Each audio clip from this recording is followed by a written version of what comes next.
ছোট ছোট লেখা, অল্প করে বলা, একটু কান্নার একটু হাসি, সব মিলেই নিঃশব্দ চিঠি। স্বল্প বলা একটু ভুল, আর সবই তো ঠিক, সব মিলেই নিঃশব্দ চিঠি। সব কিছু স্তব্ধ, চোখে চোখে বলা কিছু নিঃশব্দ কথা, যা মনের ভাষায় বুঝে নিতে হয়। আর তা নিয়েই জীবনটাকে গুছিয়ে নিতে হবে, ইচ্ছে থাকতে হবে।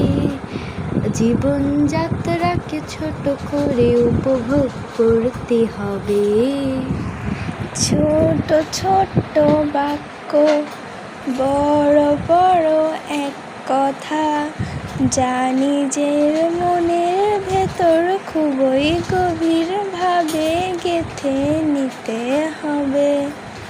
শব্দে শব্দে বাক্যের শেষ প্রহরে এসে হাত কেঁপে কেঁপে বিদায় জানিয়ে শেষ হয়ে যায় সেই আমারই নিঃশব্দ চিঠি।